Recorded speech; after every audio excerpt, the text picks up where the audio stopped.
What's happening, everybody?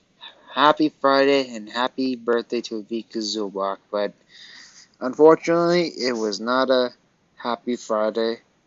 But my reaction to the game, to be honest, I just want to say, oh my goodness, oh my gosh, oh my goodness.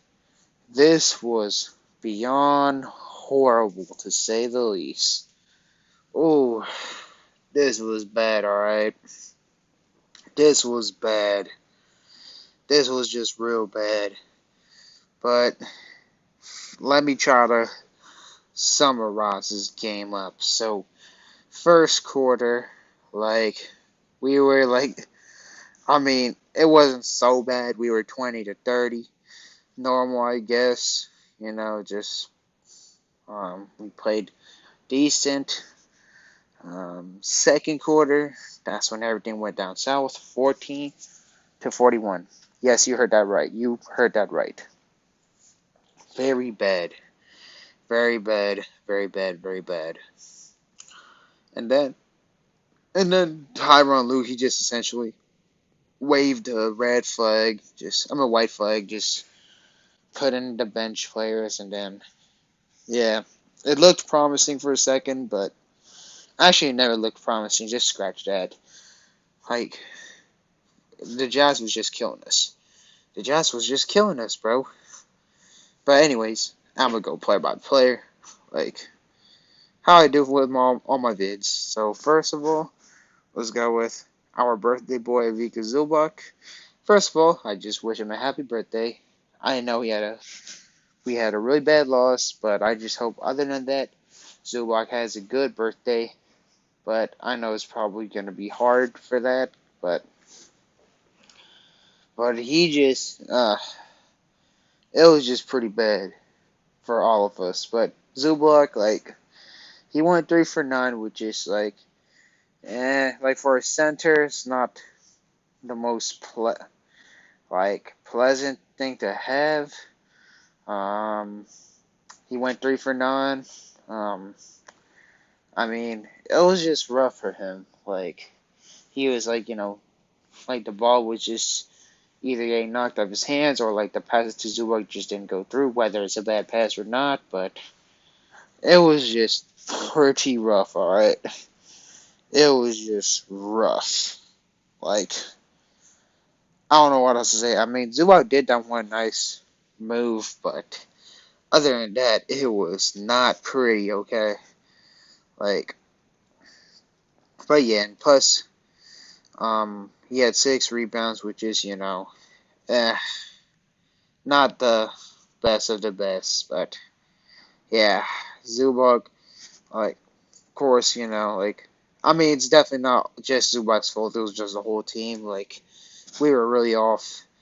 And then you got Marcus Morris, who only made one shot. He went I believe 1 for 4, I believe. Yeah, it was just pretty. No, Morris couldn't make much shots either. Nick Batum only made one shot.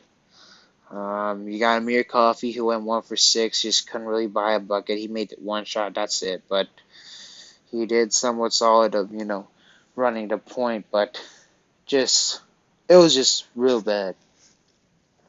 And then you got, who else? Reggie Jackson, who I thought didn't do the worst, towards Reggie, but he didn't. He had 7 points and he went 3 for 9, which is eh, not the prettiest, but for a guard, it's not like the worst. But man, it was just really, really brutal.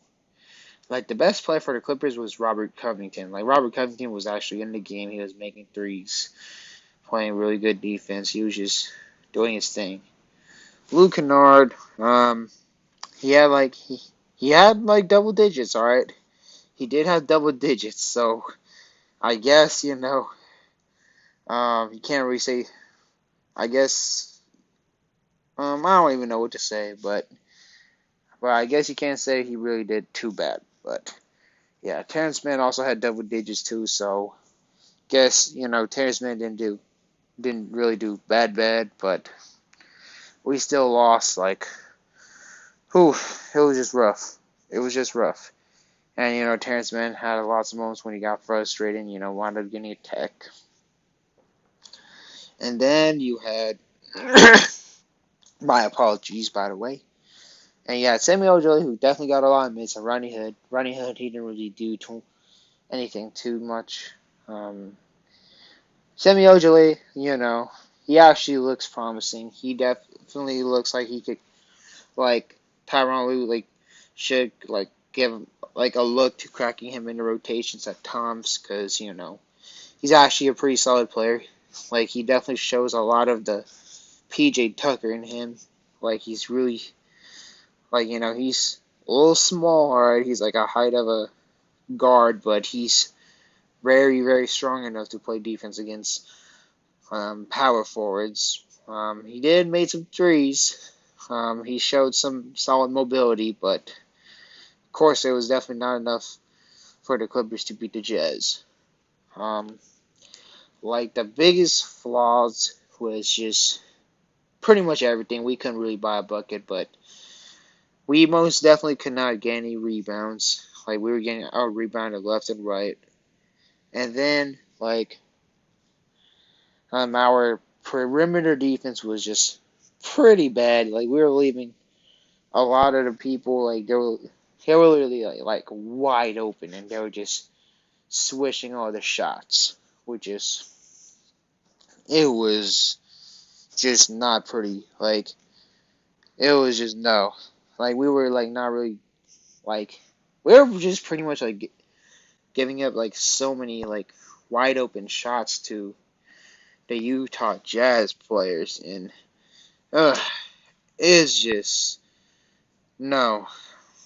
It was just bad if we're being completely honest. And then now I'll just try to talk about the Jazz. So you got Rudy Gobert who had a pretty good night, of course, got them rebounds and got like I forgot exactly the stats, but he definitely like did pretty like solid inside the paint, or pretty good actually. And then you got Eric Paschal who definitely like brought that good energy for the Utah Jazz. Um, and then you got Nickeil Alexander-Walker, their newly acquired player, and he did pretty good for them. Like he shows that he's a really good addition for a team like the Utah Jazz. Definitely got the buckets. Yeah, he was just making a lot of shots in general. Like especially like back in the past when he played with the Pelicans and he would always light us up. Yeah, that was let's just say very brutal. And I think I got like 20 plus points or something like that. And then they got Jared Butler, who was their rookie, and he actually showcased that that he could potentially crack the Utah Jazz rotations. Got like 23 points. I believe he did make like a little buzzer beater or something like that. I think I might, if I can remember. And then you got Hernan Gomez. Didn't really do too much. Just he did make some threes. Just some solid plays. Like, but yeah, like I don't really know what else to really say. It was just like a really, really horrible game. Like we went completely ice cold. Our perimeter defense was just really, really horrendous. And then one thing that's not really, really horrendous is just our reboundings. But that's honestly our big weakness, like throughout like the whole entire season, is just that we struggle in rebounding. Like Zubac would struggle in the rebounding because he has the clumsy hands. Isaiah Hartenstein, he's the better rebounder, but of course, he wouldn't be as good as we would like to see. But Hartenstein, of course, proven that he could be a really good really great, solid center, but man, like, this was just one of the games that it shows that rebounding was definitely, definitely needed. Like, hopefully that guy from Kentucky, Oscar, I forgot, I don't know how to pronounce his last name. I hope we could get him in the draft in 2022 because, hey, that boy be averaging 15 boards per game, bro. So, if he falls to the Clippers, man, hopefully we snag them, man, because he would definitely help us in rebounding for sure. But uh, it was just horrible. The game was just really horrible. Like, nobody could make anything. And we were like, ooh, like turnovers left and right as well, too. Like, hopefully we do not play anything like this against the Denver Nuggets. Hopefully we get a beautiful winning streak after all this really unacceptable loss.